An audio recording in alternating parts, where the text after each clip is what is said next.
important. So they all help. There's somebody helping at all times with something. Not many people do anything by themselves around here. It's a team. It absolutely is. We talked a little bit about some of the misconceptions people have of HIV/AIDS, and are these misconceptions why there's so many HIV kids that will never be adopted? I think that's the major issue. There's 2.1 million children infected with HIV, and sadly, most people don't look past that statistic at one at a time, the way that God expects us to look. He left the flock to go after one, and you know, knows one sparrow that falls from the sky, and He numbered the hair on all their little heads. So people, I think more than anything, they're seeing this big number and think there's nothing they can do about it, but the reality is they can. And through education, we have found out, and I'm really still amazed by it, we give workshops with the University of Chicago. We partner with them. We give workshops for people interested in potentially adopting or advocating for children with HIV. And we've had a lot of families on the fence. And 100% of the families that take our workshop and just learn the facts commit to adopting these children. Well, I'm going to ask you more about Project Hopeful, but first I want to ask you about your two children with HIV. Selah obviously would have died. How's she doing now? How do you manage her HIV, and Sam also? Both kids see the doctor every 3 months. They get their blood work done. Selah is on medication twice a day. Samuel is still not requiring any medication. He's 10 years old. He's a healthy, big boy. Selah, you would never know by looking at her at this point in time. She's more than tripled in her body weight, and her virus is undetectable. Wow. So awesome. It's amazing. That's what's called the Lazarus effect, and it's reality. These kids, like I said before, they can expect a long, normal lifespan. They can get married and have children and not transmit this disease. Wow. Well, how long has Project Hopeful been in existence? Tell us how it got started and what services do you offer? We started Project Hopeful at the end of 2006 to change immigration. And I didn't know who my own mayor was. So there was nothing, no skill set, nothing. It was just a mission to change immigration in order to have these children with HIV here. They would be adopted, and it would take 3 to 9 months additional after their adoption was final, just to go through the red tape to bring them home. Because of their physical of HIV. condition? So these sibling groups, we're going to have to tell Rachel and Seth they can come home, and explain to Samuel, you're going to have to stay here. It made no sense to me. And probably children died in the waiting period, right? Well, they could, definitely. So amazingly, God had a woman from Washington, D.C., an attorney by the name of McLean Layton, contact me through some very strange things. I never knew anybody in Washington, D.C. And it turned out she wrote or participated in writing the Children's Citizens Immigration Act of 2000. Wow. Cool. And within 1 month, she was able to work with us to change that process from 3 to 9 months to 10 days and under. In 10 days and under, nobody gets to come home that quickly. Nobody does. That's amazing. It streamlined the process, but what was most amazing about that, and that yes to God, was that happened when we adopted the first 3. Little did we know the year later that we were going to get Selah, that had we not done that in the first place, she would have died in the process. Oh, God knew, though. He knew. Yeah, that's amazing. Well, what else? What other kind of resources does Project Hopeful offer? You change the law. And you mentioned a workshop. Tell us the scope of your services. We educate, encourage, and enable families to adopt and advocate for children with HIV/AIDS and other at-risk situations. We do workshops, we do webinars, we do podcasts and webcasts. We travel and speak to enable families and to get the truth. We call it the truth pandemic. We're just bent to spread the truth about HIV and the truth about the Lord and how He is so intertwined in adoption that we can't pull Him out of it. He is adoption. He's the inventor of adoption. So this truth pandemic is bigger than just talking about HIV and AIDS. It's sharing the love story that He taught me through adoption with whoever will listen to me.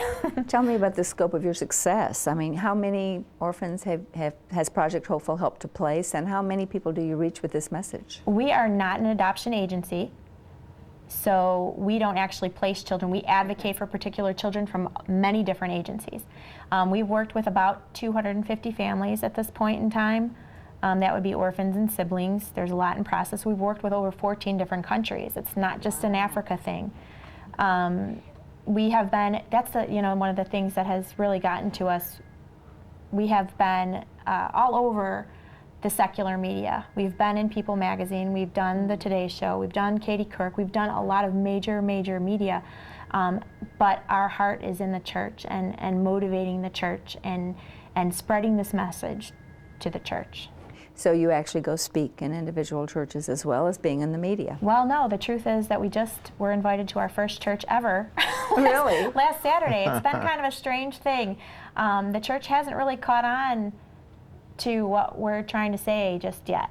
Oddly, the secular media has grabbed a hold of it and ran like crazy. It's a good story, that's why. It's a good story, It's a but good the sad story. part about it is this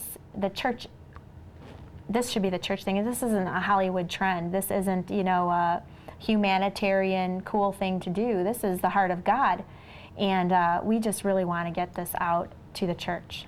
You mentioned that churches are not only not taking the lead in adopting HIV children, but their reaction has actually hurt these families. Some of the saddest phone calls and emails I get are from families across the U.S. that have chosen to adopt these children, and because of fear, because of stigma, have been shunned in any way, one way or the other in their church, either having the children not be allowed to come into the nursery, confidentiality has been broken. Oftentimes the older children that were volunteering for helping with different things in different ministries, once somebody finds out they have HIV, we've seen them be asked to leave. Totally unfounded. Should not be happening in the church at all. I mean, it's just, there's no excuse for it, and it's all on ignorance and lack of education. The reality is these are the modern day lepers, and how do we justify turning these families and these children away? They do not deserve that kind of rejection. As Christians, we've been given so much love by our Father, and that's how we need to be motivated. We're either motivated by fear or love, and there's no place for fear in our lives.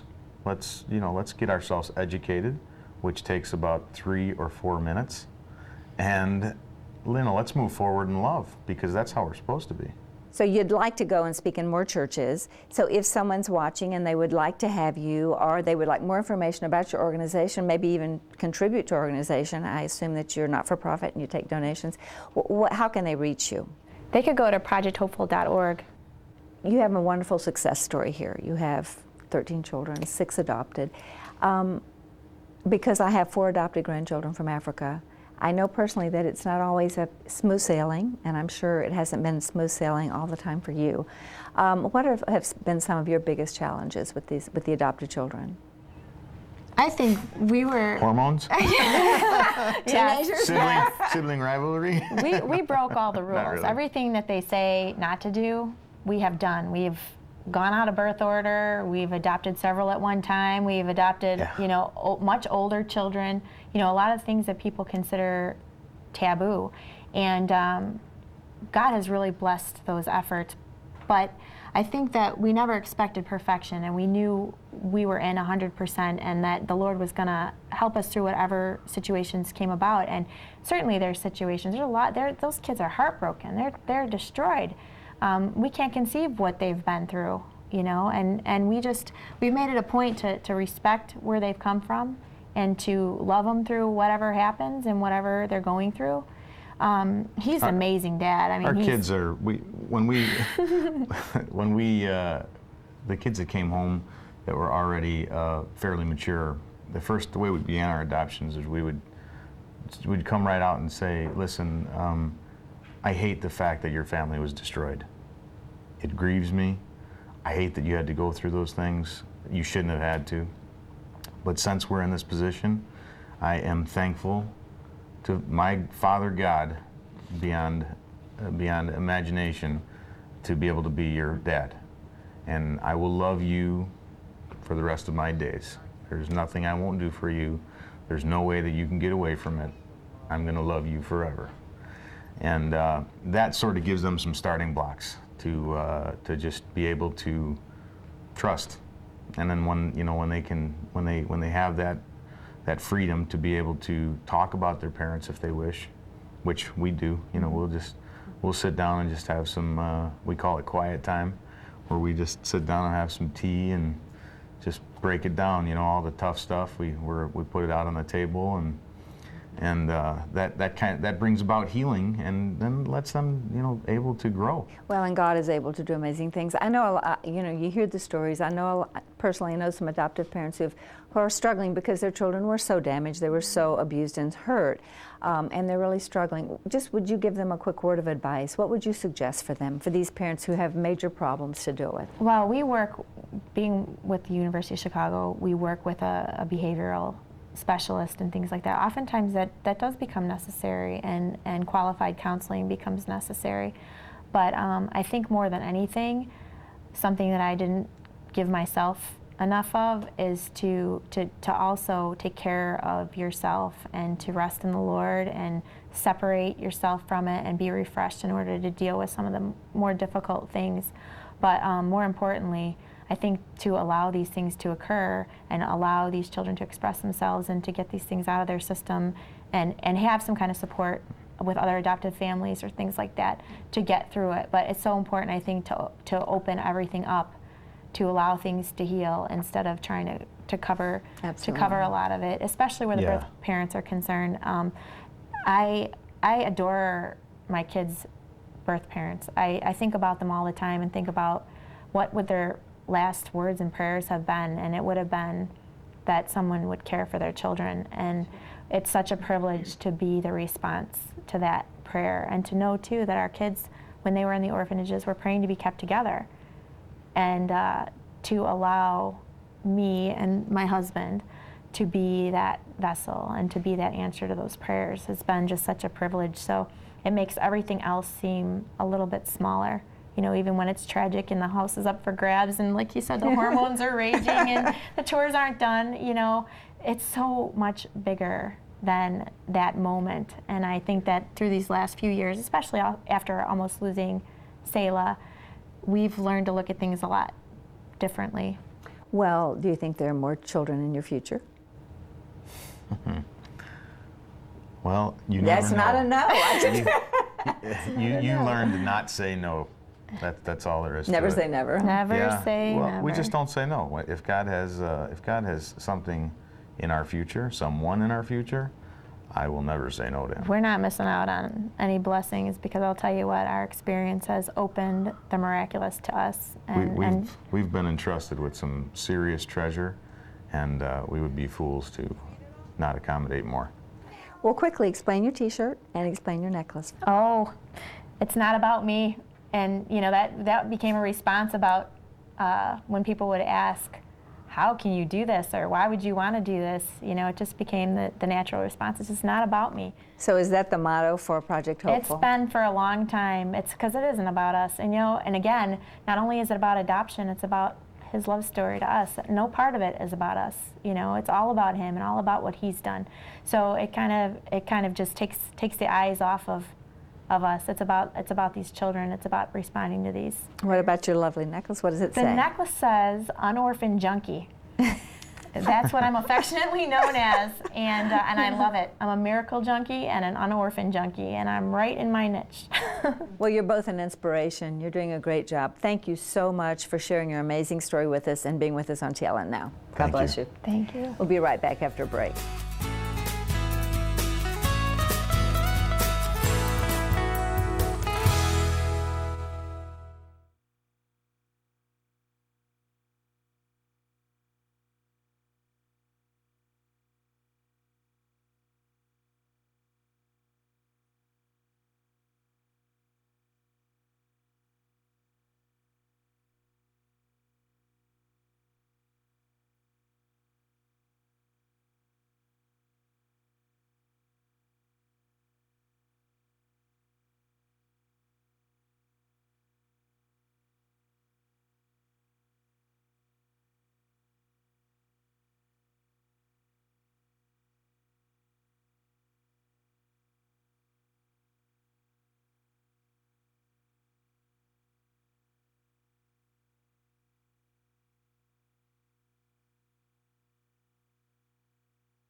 Wow, what a story, huh, Jer?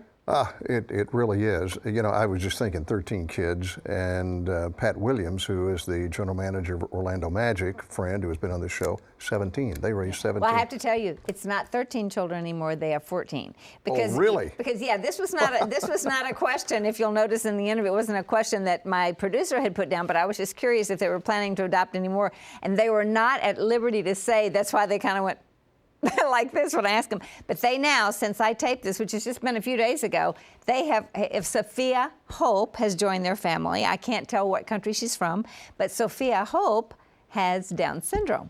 And she is a doll. I saw her picture, and so they said it was okay for me to announce that. So they now have 14 children, 8 adopted. Well, you know, we have a Down syndrome grandchild. Yes, we do. She is an absolute delight.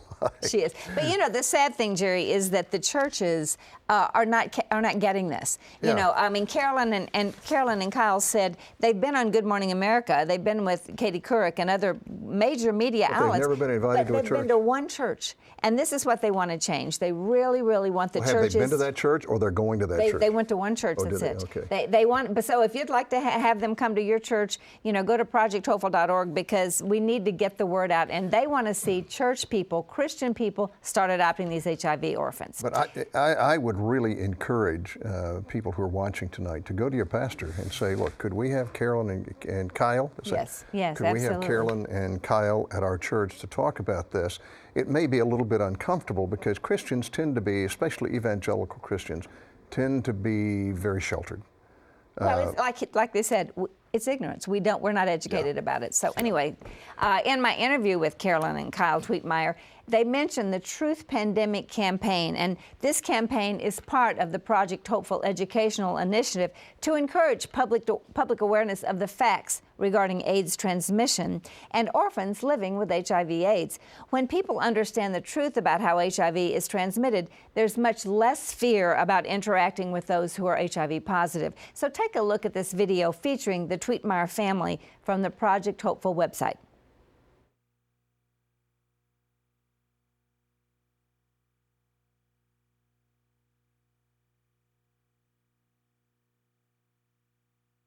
HIV is considered a chronic but manageable disease. Levels of knowledge about the HIV virus Have not increased in the U.S. since 1987. since 1987.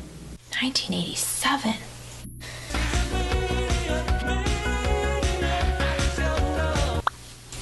$1987! Dude, that's totally bogus. Today, many people still don't know the difference People still don't know the difference Still don't know the difference between HIV. between HIV and AIDS. between HIV and AIDS, how you can contract the virus and how you cannot. How it cannot. Cannot acquire the HIV virus. HIV is 100% preventable. HIV is 100% preventable. Nobody has to get HIV, HIV is a virus. which attacks the white blood cells and attacks the immune system. AIDS is a diagnosable condition that occurs when a person's immune system is weakened by the HIV virus. It can fight off infections. AIDS develops when the virus is left unchecked to attack the immune system. Amazing strides have been made in the treatment of HIV. in the treatment of HIV with medications called ARVs. Medication can mean the difference between life and death. The HIV virus can be controlled with medications to the point where it's undetectable Undetectable. in modern blood tests. And when this is done consistently, a person can live a long life. Kids being treated for HIV are expected to live a normal lifespan. HIV is transmitted in 3 main ways. There's 3 basic ways: through unprotected sexual contact, through injection drug use, or the sharing of needles, and mother-to-infant transmission during birth or breastfeeding. These are the only ways HIV can be transmitted. There has never been a case of HIV being transmitted in a normal family living situation. It cannot be transmitted by hugs. It cannot be transmitted by casual contact. Without education, people living with HIV will face stigma. At the playground. From neighbors. Anywhere. Sadly, some of the most vulnerable orphans in the world will be overlooked for adoption because of fear and ignorance of HIV and AIDS. These kids depend on people like you and me. We depend on you. We depend on you. To raise awareness and help end their suffering. Others are still suffering. 9 of the kids in this production are HIV positive. 2 of them are diagnosed with AIDS. Can you pick them out? I don't think so. Help end stigma. Partner with Project Hopeful in the Truth Pandemic campaign. Truth. Truth. Truth. Truth. Truth. It's contagious. Spread it. Dude, the 80s are over.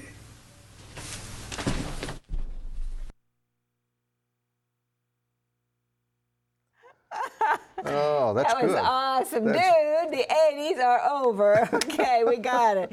So, Jerry, I think it's very important for us to reemphasize that HIV is not transmitted through hugs, kisses, handshakes, sharing a drinking fountain or toilet. Air, water, or food. Right. Insects or animals. Our bodily fluids such as saliva, sweat, tears, nasal fluid, urine, feces, vomit. And I think one thing that... But you know, I think the last one that most people would not have known because they thought that it would have been transmitted through any kind of body fluids, Right. including sweat or something like and that. it just and one thing that Carolyn said, she said it has never, ever been transmitted between siblings. Just living in a house with each other. And you know, and yet there's such a stigma. In fact, one thing Kyle said was one of the greatest challenges that these people with HIV/AIDS have is stigma, how people treat them. You know, they're made to feel, you know, like they're How many inferior. years ago was it that Magic Johnson was diagnosed with HIV? But maybe in the 80s, I don't know. And still doing fine. And so that is evidence that it's not a death sentence by any means. No, it's not. And the kids in the Twietmeyer household just really look healthy. They really do. They do, and they're just delightful. It was a wonderful household. Kind of reminded me of my grandchildren, black and white and brown, and yeah, and it was great. But the important thing is, again, we want to emphasize that these kids can be adopted safely and that they can live a normal life. That's what's so great. They can live a long life. And they can live a normal life in your home, and they can have a normal life by being a part of a youth group at a church and allowing them to live a normal life. Right. You want to give the website? Well, if God's tweaking your heart about this subject, it doesn't necessarily mean that you have to adopt a child, but there is always something that you can do. You could help a family who has adopted by offering a free evening of babysitting, or give them a gift certificate to a restaurant or water park, or maybe give a donation to Project Hopeful. And as Carolyn says, it's not about us. It should never be about us, but about the least of these. The orphans who move the heart of God should also move our hearts and prompt us to action. I hope that this week you'll think about what you can do for an orphan child, and then you'll do it. When we return, we'll pray for your prayer requests, and I want to mention also projecthopeful.org. You can see that wonderful video again. We'll be back.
You know, as we've seen tonight on our visit with the Twietmeyer family, mothers can change the world.